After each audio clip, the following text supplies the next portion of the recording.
Nós estamos pregando sobre a série Agentes do Fim. E eu creio que essa é uma forma muito didática, porque você ensina o Apocalipse a partir dos agentes, dos protagonistas, que fazem parte dessa trama. E na palavra de hoje, a mensagem é a besta que surgiu do mar. Em outras palavras, eu vou lhes falar hoje sobre o anticristo.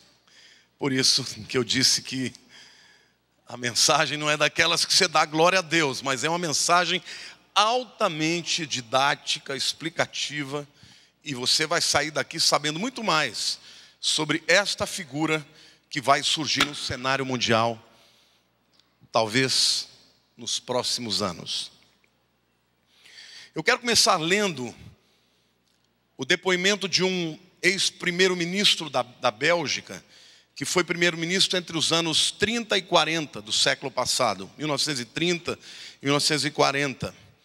Ele fez a seguinte afirmação: a verdade é que o método dos comitês internacionais falharam. O que nós necessitamos é uma pessoa, alguém com a ordem mais alta ou com uma grande experiência, uma grande autoridade, uma grande influência, uma grande energia. Que venha rapidamente, seja civil ou militar, não importa a sua nacionalidade. Quem vai cortar todas as fitas vermelhas, pressionar todos os comitês, acordar todas as pessoas e galvanizar todos os governos à ação.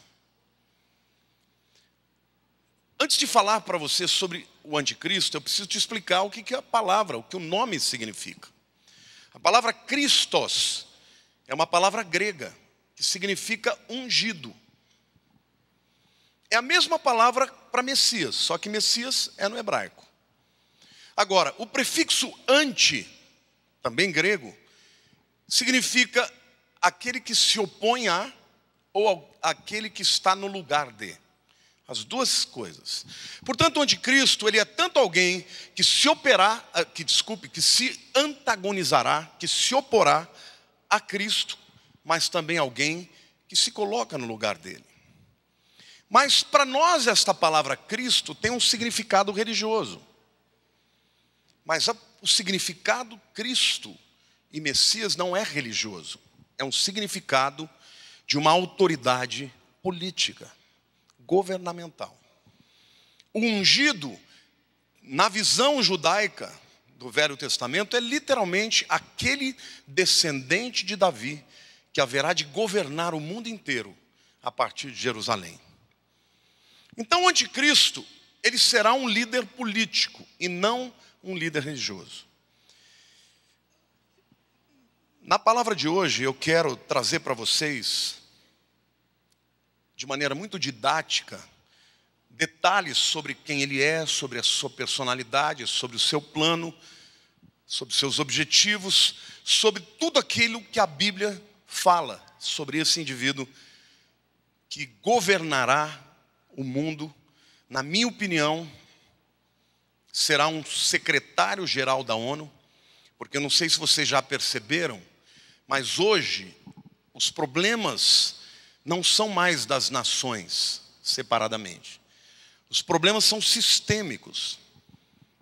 O problema da economia, da fome, da falta de água, das epidemias, os problemas das guerras, das disputas religiosas, são problemas que hoje acabam atingindo o mundo como inteiro, como um todo. Hoje nós somos, na verdade, uma grande aldeia global. O que acontece na China pode derrubar as bolsas do mundo inteiro e afetar a economia. A questão do câmbio, da moeda, as relações entre as nações fazem que os problemas, assim como as soluções, precisem passar por uma solução mais ampla. E é por isso que já faz bastante tempo que as nações estão entendendo a necessidade de se levantar um homem que possa dar norte, que possa apontar a direção. E como a ONU já há muito tempo deixou de ser um órgão que instrui, que administra crises, e passou a ser um órgão muito mais normativo, diretivo. Hoje a ONU tem exército, hoje a ONU passa por cima da soberania das nações, invade nações, e gradativamente o mundo vai ser comandado por um grande conglomerado de nações e de homens, que, na minha opinião, posso estar errado, é uma conjectura, o anticristo será um secretário-geral da ONU, e, portanto, investido de autoridade por muitas nações, exatamente como a Bíblia diz que o será. A Bíblia usa muitos títulos, muitos nomes para o anticristo, e eu vou dar alguns nomes para vocês. Na verdade, são 25 títulos dados ao anticristo na Bíblia. Todos eles mostrando o grau, o nível da sua ferocidade, da sua maldade. E eu vou dar alguns desses nomes para vocês.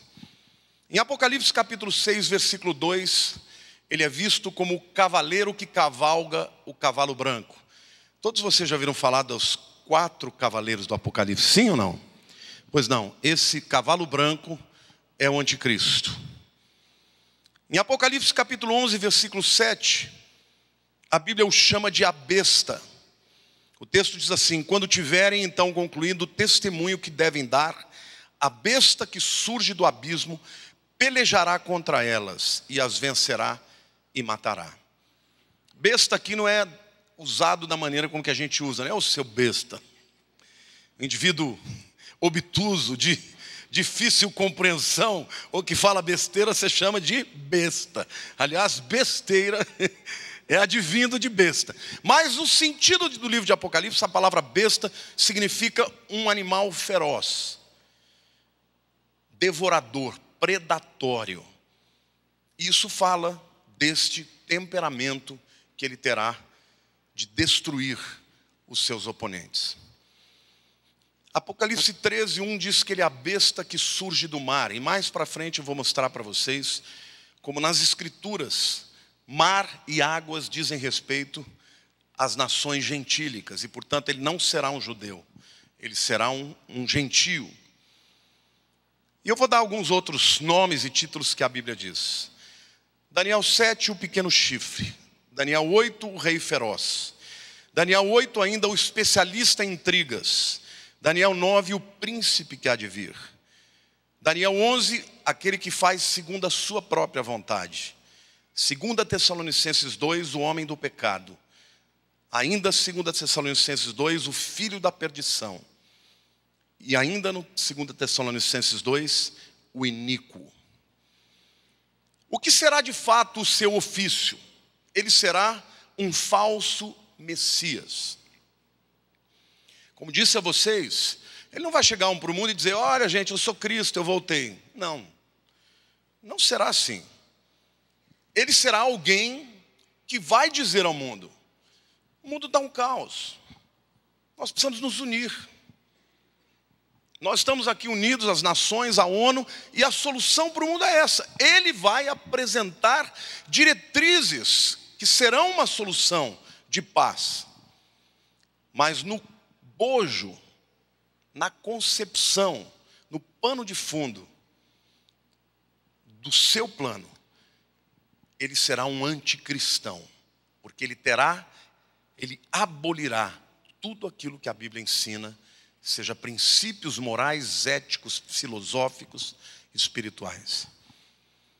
A Bíblia claramente apresenta este homem como o maior nêmesis, o maior inimigo da cruz de Cristo. Desde Gênesis até Apocalipse, existe uma linha paralela entre o reino de Deus e entre a operação do erro, o espírito de engano, que é o mesmo espírito que domina o anticristo. Eu vou dar algumas contradições, alguns antagonismos entre Jesus e o anticristo. Jesus é chamado em João 1 do Filho de Deus. O anticristo é chamado de o filho da perdição. Jesus é chamado de o santo, o anticristo de o iníquo. Jesus é aquele que desceu do céu, o anticristo é aquele que sobe do abismo. Jesus foi ungido pelo Espírito, o anticristo ungido por Satanás. Jesus é aquele que faz a vontade do Pai, o anticristo é o que faz a sua própria vontade.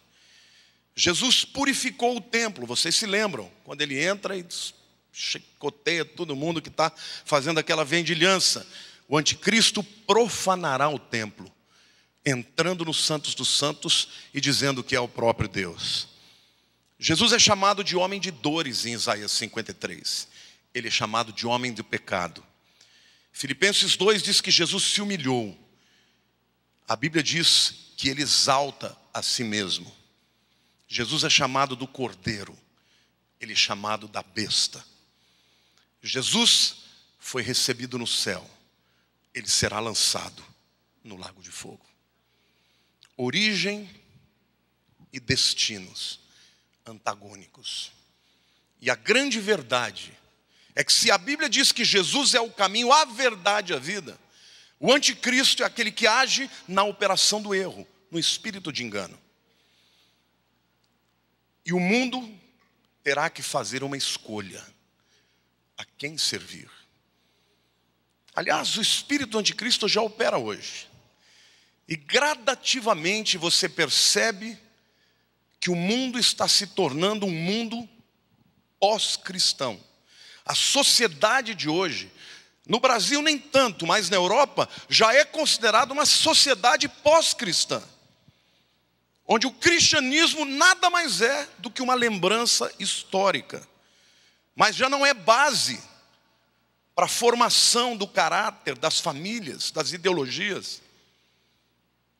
Então, hoje nós estamos já lutando terrivelmente contra o espírito do anticristo. Como será a sua preparação? Em Apocalipse capítulo 13, nos versos 1 e 2, a Bíblia diz assim: vi emergir do mar uma besta que tinha 10 chifres e 7 cabeças, e sobre os chifres 10 diademas, ou coroas, e sobre as cabeças nomes de blasfêmia. A besta que vi era semelhante a leopardo, com pés como de urso e boca de leão. E deu-lhes o dragão o seu poder, o seu trono e grande autoridade. Estes animais aqui descritos dizem respeito a etnias. Porque na antiguidade, todo mundo sabe que o leão tinha a ver com a Síria, que o leopardo tinha a ver com a Grécia. Não é isso? Que a águia tinha a ver com os persas. E daí por diante. Então, na verdade, ele se levantará nos países que na época em que a profecia foi feita, representavam estes países que eu mencionei e outros mais. Agora, a verdade é que ele recebe o seu poder do dragão, que é Satanás. E o dragão não só lhe dá o seu poder, mas a sua autoridade, o seu trono e grande autoridade sobre a terra. A Bíblia diz que o mundo jaz no maligno. Jesus, quando viu Satanás, ele disse: aí vem o príncipe desse mundo, e eu não tenho nada com ele. Portanto, quem está por detrás das ideologias, da filosofia, do modus operandi, do modus vivendi, quem está por detrás das guerras, dos interesses políticos é Satanás. É ele quem controla o mundo. E por isso esse mundo vai de mal a pior, porque ele vem para roubar, matar e destruir. Mas a Bíblia também diz que existe entre nós aqueles que resistem ao anticristo. Porque a igreja que tem o Espírito Santo de Deus, enquanto estiver na terra, ela exerce uma pressão espiritual. E enquanto estivermos aqui, a Bíblia nos garante que ele não chegará à plenitude do seu poder. Por causa do poder de Deus que está na tua vida. Olhe para a pessoa do teu lado e diga: às vezes você pode achar que você não é ninguém, mas a Bíblia diz que maior é o poder daquele que está em você do que aquele que está no mundo. Você pode aplaudir o Senhor e dizer glória a Deus?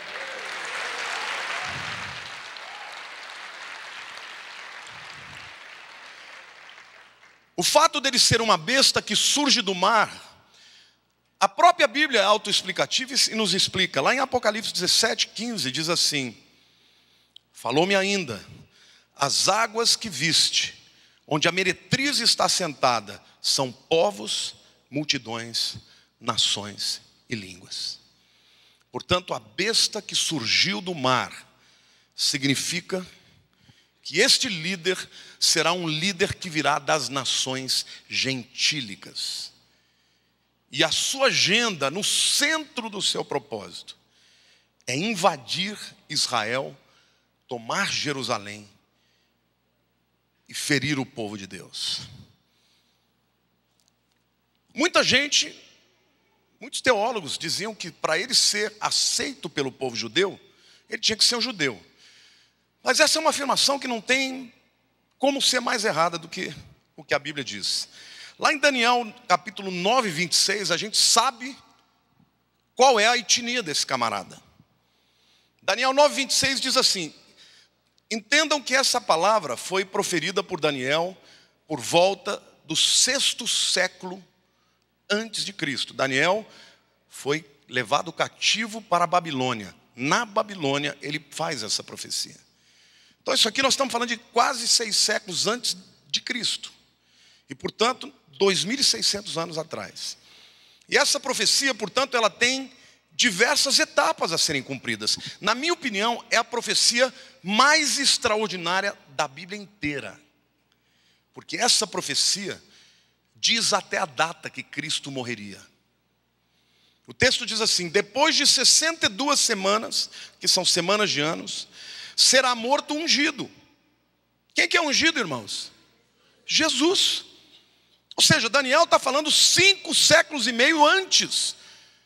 Ele dá a data, ele dá a sequência. Um dia eu faço essa pregação para vocês, específica, de que morreria o ungido, Jesus. E aí ele diz assim: e já não estará, e o povo de um príncipe que há de vir. Este príncipe que há de vir é o anticristo. Em todo o contexto de Daniel, ele vai sendo apresentado como tal. Agora, o texto diz assim: e o povo de um príncipe que há de vir destruirá a cidade e o santuário. Mais uma vez é uma profecia aqui. Só que agora está falando de 70 depois de Cristo. No ano 70 depois de Cristo, a 10ª legião romana cercou Jerusalém. E eles literalmente cometeram um banho de sangue. Mataram todos que estavam lá. Os judeus que conseguiram escapar fugiram. O templo de Jerusalém foi pilhado. As pedras foram arrancadas para tirar o ouro que lá estava. O que o texto está dizendo é que o povo de um príncipe que há de vir é o mesmo povo que destruiu a cidade e o santuário. Então a gente já sabe qual é a etnia desse camarada. Quem é que foi que destruiu o templo de Jerusalém e a cidade de Jerusalém no ano 70? Os romanos. Ah, pastor, quer dizer que ele é italiano? Não necessariamente. Porque o Império Romano era muito mais amplo do que a Itália. O Império Romano fala da Europa como um todo, norte da África e grande parte do Oriente Médio. A própria Turquia, por exemplo, Constantinopla se tornou a capital do Império Romano no Oriente. O que a gente sabe então, que esse camarada não é judeu. Ele vem das nações que à época que a profecia foi feita, representavam o Império Romano. Ok?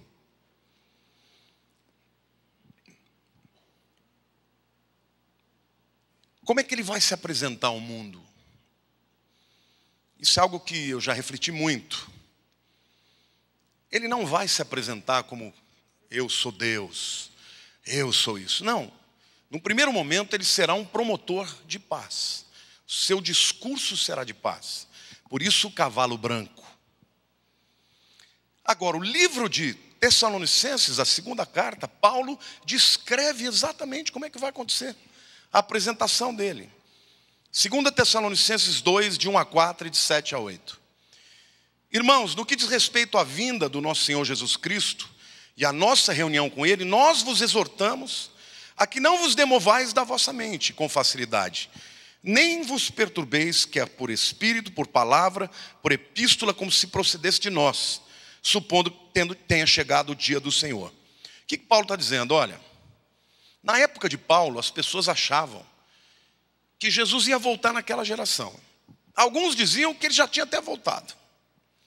Então o povo começou a pirar. Alguns diziam, não, Paulo escreveu uma carta. E Paulo falou, não escrevi carta nenhuma.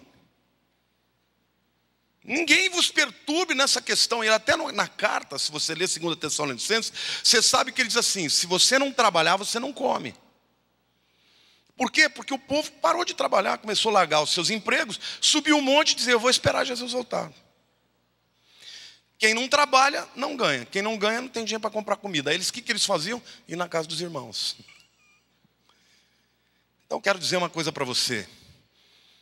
Nós podemos ter a expectativa de que Jesus volta nessa geração. Mas e se ele não voltar? Você vai morrer? Então devemos viver como se ele fosse voltar hoje, mas planejar como se ele fosse voltar daqui 200 anos. Amém? Não tem nada demais em você trabalhar, investir na tua vida profissional, na tua vida pessoal, mas com o sentimento, se ele vier hoje, eu preciso estar pronto. Amém? Então Paulo fala sobre isso. E aí ele então vai dizer como é que vai ser a sequência de fatos. Ele diz assim, ninguém de modo nenhum vos engane, porque isso não acontecerá sem que primeiro venha a apostasia. A palavra apostasia, queridos, ainda hoje, se você vai na Grécia, é divórcio. Quando o marido quer falar, eu quero me divorciar da minha mulher, ele diz, eu quero fazer apostasia. Agora, aqui não está falando do divórcio humano, está falando do divórcio com Deus, com a fé. E é exatamente o que está acontecendo no mundo hoje. Você vai à Europa, as igrejas viraram museus. Quando você lê aquela parábola do homem louco de Nietzsche, The Madman, é extraordinário. Esse camarada, ele conta a história de que um louco vai no meio da praça e começa a dizer, onde está Deus, onde está Deus? E as pessoas que não creem, dizem assim, você está louco, será que ele não foi viajar? Será que ele não pegou um barco? Será que ele não foi embora? E ele continua dizendo, onde está Deus, onde está Deus? E de repente ele fala, eu sei onde está Deus. Deus está morto e nós o matamos, eu e vocês. E aí ele vai mais, e ele começa, é interessante porque ainda que Nietzsche seja o cara que botou o pano de fundo de tudo isso, foi o homem que influenciou a Hitler, e Hitler deu os escritos de Nietzsche para Stalin, para Mussolini, 3 dos maiores sanguinários do século XX, mas ele tem a lucidez para perceber o que ele está fazendo. E na própria parábola ele começa a dizer, escuta, quem que nos deu autoridade para beber o oceano inteiro? Quem que nos deu uma esponja para limpar o horizonte? O que ele está falando? Nós acabamos com as referências absolutas. E aí ele fala, é por isso que a gente cai para frente, ou para trás, ou para o lado. Será que existe alto e embaixo? Ou seja, ele percebe que ao matar a Deus, a sociedade perderia suas referências. A sua referência de absolutos. E aí ele olha para as pessoas, e elas pararam de rir, e estão olhando para ele, quietas, ele diz assim, eu cheguei cedo, antes do meu tempo. Ele percebe que aquilo que ele está preconizando não estava acontecendo naquela época, ia acontecer depois. E aí ele diz, e o texto termina dizendo que o madman, que o louco, ele vai visitar as igrejas e fala, o que é isso? Se não mausoléus, se não túmulos onde Deus está enterrado. O que esse camarada está dizendo? Que a sociedade que viria depois dele, não era para o seu tempo, iria matar a Deus. Iria acabar com a referência de Deus. Esta é a sociedade pós-cristã na qual nós estamos vivendo. E glória a Deus, porque no Brasil ainda estamos vivendo um mover de avivamento e de salvação, queridos. Mas a Europa está pronta para o anticristo. Está pronta para o anticristo. Completamente pronta. Deus não existe para eles. E é isso que a Bíblia está dizendo. Primeiro, apostasia. Isto se chama apostasia.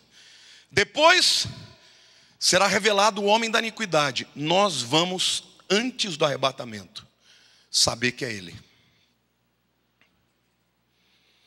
De que jeito? Simples. Ele vai ser o homem que vai assinar um acordo de paz de 7 anos de Israel com palestinos e demais nações. Fiquem de olho. Quando falarem de paz, muitos se levantaram para fazer esse acordo. Vários tentaram e ninguém conseguiu, ele vai conseguir. Agora o detalhe é o seguinte: não serão 6, nem 4, nem 3, será 7 anos. Quando começarem a falar disso, a igreja vai dizer, é ele. E nessa hora vai dobrar o joelho e vai se quebrantar e vai orar, porque a Bíblia diz assim: seja revelado o homem da iniquidade, o filho da perdição, o qual se opõe e se levanta contra tudo que se chama Deus, objeto de culto, a ponto de assentar-se no santuário de Deus, ostentando-se como se fosse Deus. Olha o que os versos 7 e 8 diz. Com efeito, o mistério da iniquidade já opera e aguarda somente que seja afastado aquele que agora o detém. Quem que detém o espírito do anticristo, irmãos? O Espírito Santo. E ele detém porque ele habita onde? Na sua vida. O que a Bíblia está dizendo é que enquanto houver um crente cheio do Espírito Santo, o espírito do anticristo ainda o detém. Mas quando for retirado o que o detém, quando vai ser retirado? No arrebatamento. Quando a igreja desaparecer, aí ele vai se levantar no mundo inteiro. Olha a pessoa do teu lado e diga assim: é melhor aceitar Jesus agora do que para pagar para ver depois.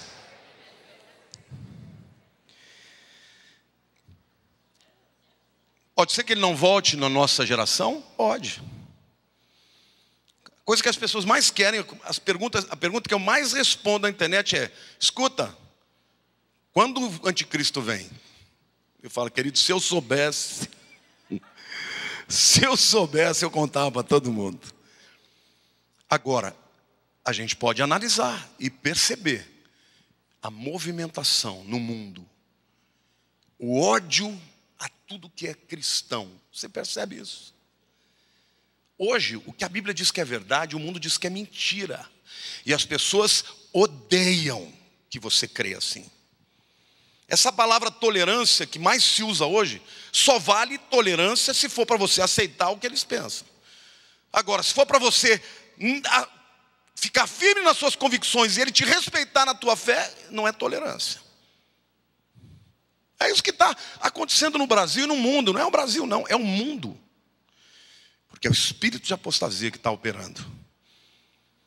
Então, ele se manifestará na minha maneira de entender,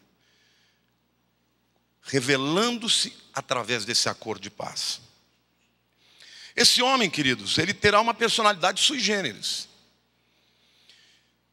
No capítulo 13 de Apocalipse, versículo 5, diz assim: foi-lhe dada uma boca que proferia arrogâncias e blasfêmias, e autoridade para agir 42 meses. Ele será um blasfemador, um arrogante contra Deus. Ele será fluente em palavras, na transmissão de ideias. Daniel 7:25 diz assim: proferirá palavras contra o Altíssimo, magoará os santos do Altíssimo e cuidará em mudar os tempos e a lei. E os santos serão entregues nas mãos por um tempo, 2 tempos e metade de um tempo. Palavras contra o Altíssimo. Apocalipse 13:2 diz: a besta que vi era semelhante a leopardo com pés de urso e boca de leão. Características que ele recebe do dragão. E deu-lhe o dragão o seu poder, o seu trono e grande autoridade. Então, o leopardo fala da ferocidade. O leopardo é o predador mais furtivo da África. Você tem mais de 5 vezes o número de leão, é o número de leopardos, mas ele é raramente visto, porque ele está sempre escondido. E ele dá o bote na sua presa, e quando ela percebe, ela já não consegue mais fugir. Fala de ferocidade e de estratagemas para ser um bom predador. O rugido do leão fala do poder que o leão tem de atemorizar através do seu rugido. E o urso fala da sua força bruta. Ele terá essas características.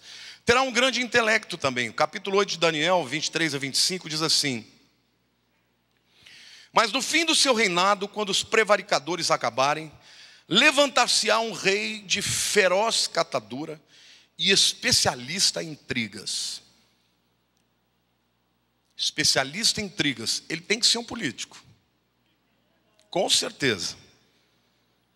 Grande é o seu poder, mas não por sua própria força. Causará estupendas destruições. Prosperará e fará o que lhe aprouver. Destruirá os poderosos e o povo santo. Por sua astúcia nos seus empreendimentos, fará prosperar o engano. No seu coração se engrandecerá e destruirá muitos que vivem despreocupadamente. Jesus disse que quando ele voltasse, os homens, não haveria frieza no mundo. Porventura, quando o Filho do Homem vier, haverá fé na terra? As pessoas estarão despreocupadas, levando as suas vidas sem imaginar que estão diante de uma destruição vindoura. Por sua astúcia nos seus empreendimentos fará prosperar o engano, no seu coração se engrandecerá e destruirá muitos que vivem despreocupadamente. Levantar-se-á contra o príncipe dos príncipes, que é Jesus, mas será quebrado sem esforço de mãos humanas. Jesus não vai nem lutar com ele, irmãos. Quando Jesus aparecer do céu, vai pelo sopro da sua boca, vai fulminar esse camarada. Amém? Glória a Deus.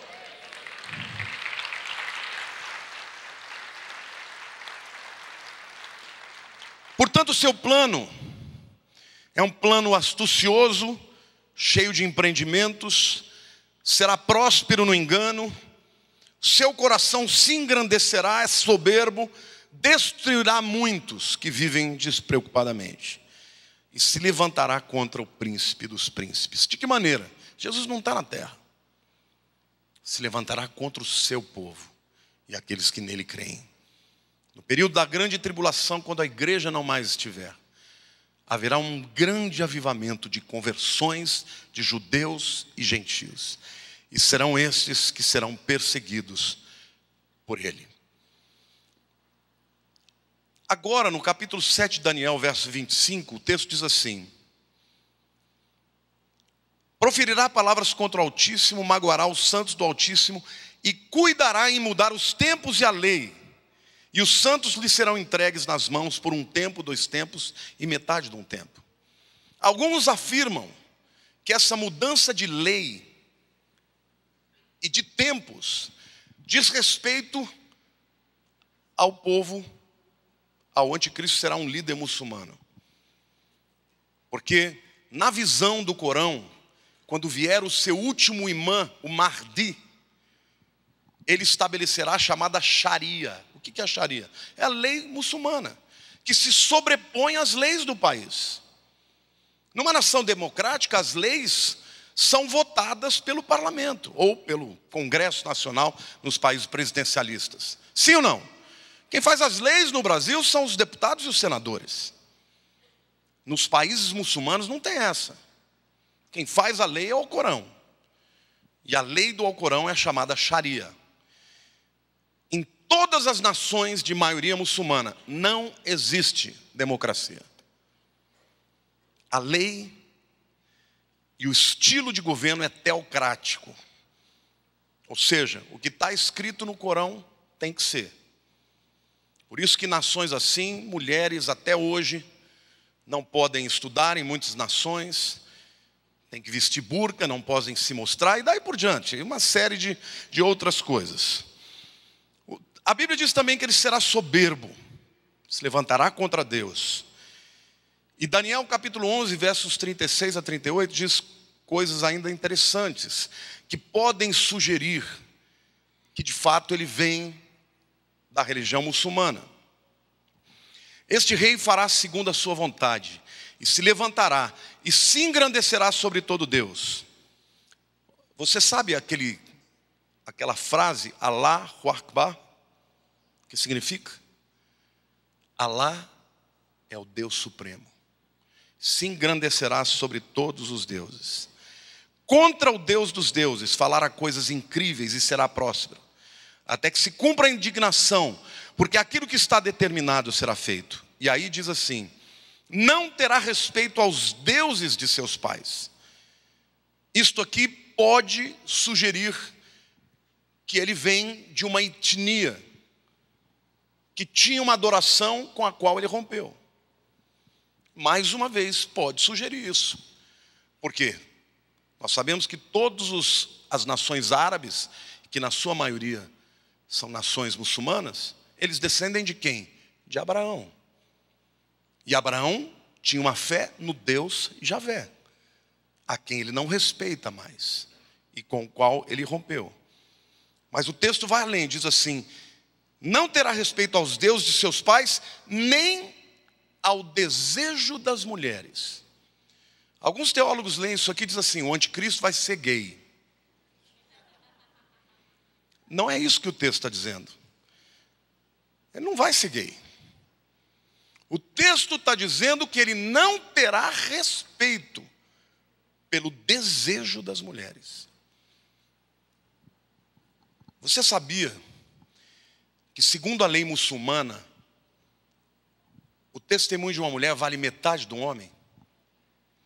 Em qualquer nação muçulmana, para uma mulher comprovar alguma coisa contra o seu marido, ela tem que ir ela e mais uma outra pessoa. Porque a palavra dela contra do marido não é nem discutida, porque a dele vale mais do que a dela. Você sabia que na herança, segundo a lei muçulmana, as mulheres recebem metade do que os homens? Tem alguns homens aqui que vão mudar para... Você sabia que em muitas nações muçulmanas, as mulheres não podem dirigir? Em outras não podem votar? Em outras não podem estudar?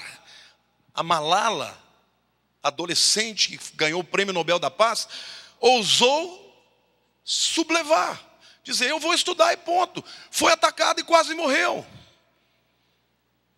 Você sabe o que significa Boko Haram? Boko Haram é pecado e Boko da educação. As mulheres são atacadas, violentadas, muitas vezes mortas porque querem estudar. Não terá respeito aos desejos das mulheres. A gente não pode afirmar com certeza, mas se você olhar para o contexto social, geopolítico, a religião muçulmana cresce mais do que todas as outras juntas. Portanto, faz muito sentido que o império do anticristo tenha como background a religião muçulmana. Como que vai ser o seu tratado de paz? Daniel 9:27 diz: ele fará uma firme aliança com muitos. Por uma semana, no grego aqui no hebraico é shavua. Pode ser semana, mas pode ser 7 também. Na metade da semana, fará cessar o sacrifício e a oferta de manjares. Sobre a asa das abominações virá o assolador, até que a destruição que está determinada se derrame sobre ele. Esses 7 anos da tribulação começarão com esse acordo de paz, que será assinado entre os 3 líderes maiores das 3 maiores religiões do mundo: cristianismo, islamismo e judaísmo. As 3 grandes religiões monoteístas. Será um acordo de paz de 7 anos.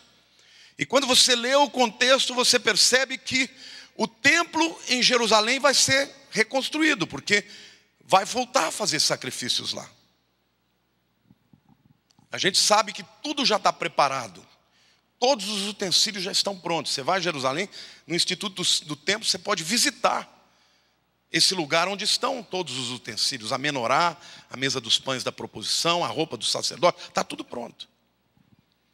Só falta o acordo de paz. Porque aonde que vai ser construído o templo?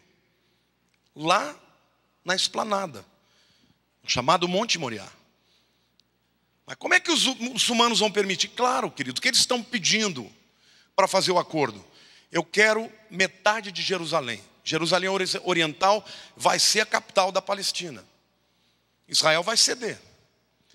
Em contrapartida, eles reconhecem Israel como nação. Porque até hoje, desde 48, não reconhecem.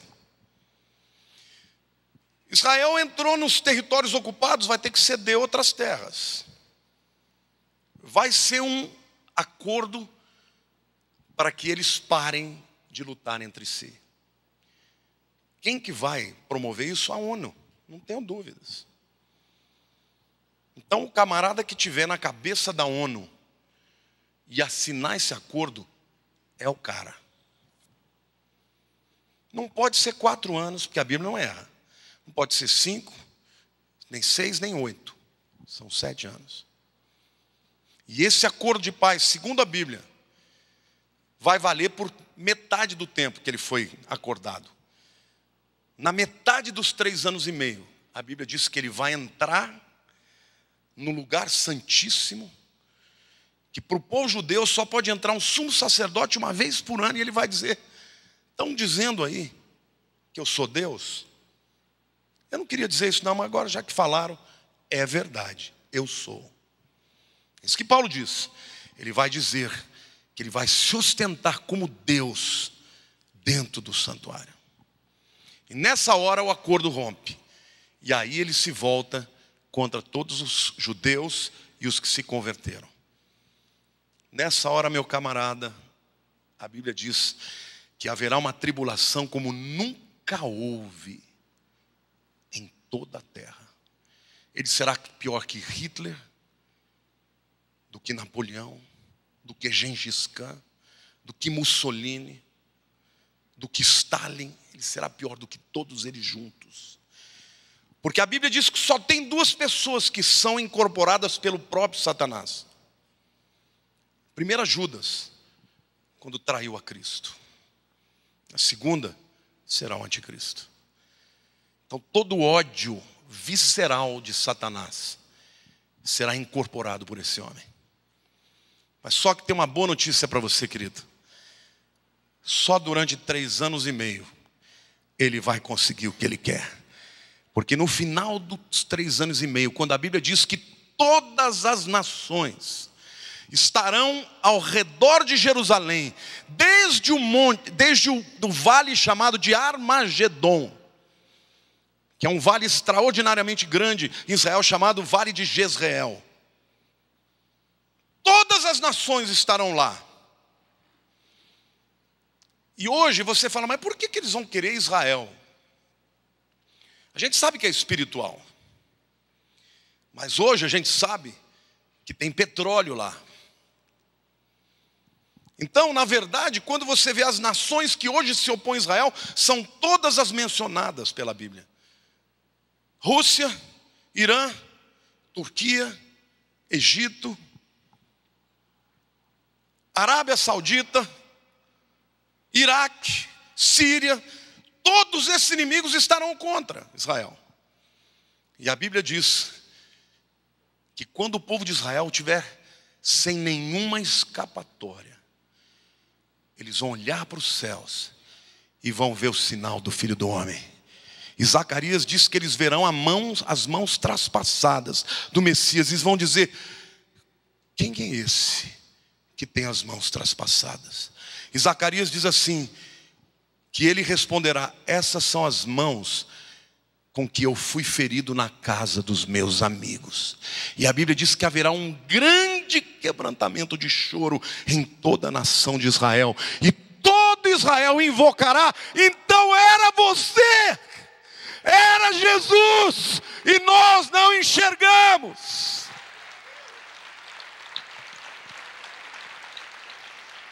E a Bíblia diz que com o sopro da sua boca, ele destruirá o anticristo. E descerá sobre o monte das oliveiras, para ser aclamado como Yeshua HaMashiach, o ungido, o rei, para governar durante 1000 anos sobre a terra com justiça e com equidade. Aí então haverá justiça social, integridade, honestidade, grandeza e verdade, porque Jesus governará sobre as nações da terra. Amém, irmãos? Então, ele terá o seu tempo de glória, de poder, de domínio, de engano, mas ele será destruído. O seu poder é muito importante que vocês saibam. Ainda que ele venha como um líder político, seu poder é espiritual. 2 Tessalonicenses 2:9 diz assim: ora, o aparecimento do iníquo é segundo a eficácia de Satanás, com todo o poder e sinais e prodígios da mentira. A sua punição, como diz lá em Apocalipse 19:20, é definitiva e cabal. E a Bíblia diz: e vi a besta e os reis da terra com os seus exércitos, congregados para pelejarem contra aquele que estava montado no cavalo e contra o seu exército. Agora é Jesus aqui. Mas a besta foi aprisionada, e com ela o falso profeta que com os sinais feitos diante dela seduziu aqueles que receberam a marca da besta e eram os adoradores da sua imagem. Os dois foram lançados vivos dentro do lago de fogo que arde com enxofre. Esse texto diz que as pessoas que o adorarem receberão uma marca sobre a mão direita e sobre a testa. Muito se discute, tem vários tipos de opiniões a respeito. Eu tenho uma opinião muito clara sobre isso. Eu creio que esta marca será um chip implantado subcutaneamente, que hoje já está em operação, inclusive no Brasil, de maneira experimental. Você já pode botar no teu cachorro para que ele não se perca. Você nesse chip colocará todas as suas informações. Queridos, eu não sei se vocês sabem, mas o dinheiro, papel, moeda tem os dias contados no mundo. Sim ou não? Hoje a maior parte das coisas você faz com cartão de crédito, sim ou não? E hoje o mundo já está entendendo que você não tem como resolver os problemas das nações com câmbios tão voláteis. Não tem como. Hoje o dinheiro não é o dinheiro que você tem, é o dinheiro que vale na bolsa. A Petrobras, até 2, 3 anos atrás, valia 580 bi. Hoje vale 80 bi, deve 500. A ação era 60, hoje vale 4. Ou seja, não importa o patrimônio físico que você tenha. Dentro desse sistema, tudo é relativo. Uma empresa que valia 10x pode valer x de um dia para o outro. Então eles entendem que vai chegar uma hora que para você ter um mundo melhor, você vai ter que acabar com as moedas. O primeiro passo é a unificação da moeda. Em seguida, a moeda papel vai dar lugar à moeda eletrônica. Com um chip desse você resolve tranquilamente. Você vai fazer uma compra no mercado, ao invés de você passar o teu cartão de crédito, você dá o seu braço, eles leem com o escaneador lá, com o scanner, e debita automaticamente da sua conta. E a Bíblia diz que quem não tiver essa marca, não vai poder fazer compra no supermercado. Simples assim. Porque não haverá mais dinheiro. Para você ser inserido nesse sistema, você tem que ter essa marca. E para ter essa marca, tem que estar debaixo do poder do anticristo. As pessoas que estiverem nesse tempo, acho que só vão sobreviver com escambo. Elas não vão poder comprar desse jeito. Então o que elas vão fazer? Olha, não tenho dinheiro, não tenho chip. Eu quero comprar uma manga, te dou um sapato. Eu imagino que seja assim. Tudo isso aqui é lucubração, né? Tudo. Estou fazendo aí alguns exercícios aí de reflexão. Mas a verdade é que será um tempo duro. Na terça-feira eu vou falar sobre o companheiro dele. Se ele é um líder político, ele terá ao seu lado um líder religioso. Porque a religião tem um grande poder de persuasão de massas. Não perca terça-feira. Vou explicar para vocês quem é o falso profeta. Não vou dar o nome dele porque eu não conheço. Mas eu vou dizer quem ele representará. Mas o que isso quer dizer conosco? Eu quero terminar essa palavra dizendo só uma coisa para você. Sabe qual é o maior privilégio de você viver no Brasil?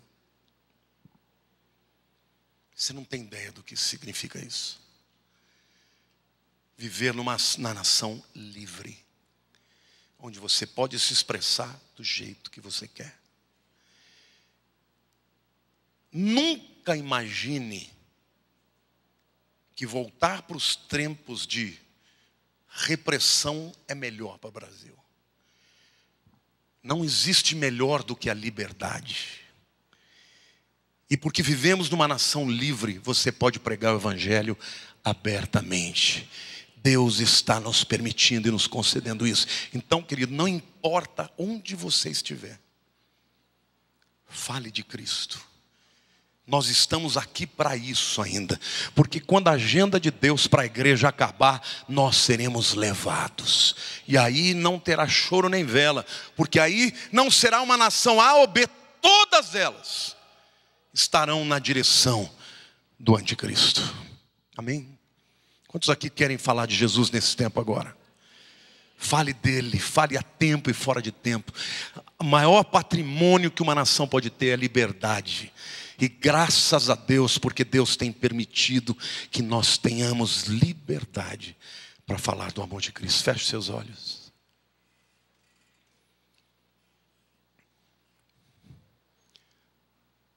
Eu quero pedir que você ore em algumas direções. Num tempo de apostasia, nós precisamos de avivamento. Diga: Senhor meu Deus, derrama o teu avivamento sobre a minha vida, sobre a minha família, sobre a nossa igreja, sobre a igreja do Brasil e sobre as nações da terra. Senhor, aviva o meu coração, que eu seja uma testemunha do amor de Jesus Cristo, que a minha vida fale mais alto que as minhas palavras, que a minha fé seja acompanhada pelos sinais, pelas tuas obras, pelo teu amor, pela tua bondade. Senhor, dá-me a tua paixão por aquilo que o Senhor ama, que eu seja instrumento do Senhor, enquanto o Senhor tiver propósito para a minha vida. Eu me entrego ao Senhor. Perdoa a minha letargia, perdoa a preguiça espiritual, e derrama sobre mim o óleo novo, a água limpa, o poder do teu Espírito Santo. Eis-me aqui, Senhor, usa a minha vida, eu te suplico. E Senhor, não permitas que nós venhamos a perder a liberdade na nação brasileira. Dá-nos mais tempo, Senhor, para podermos pregar o teu evangelho, para a honra e glória do teu nome, em nome de Jesus. Amém.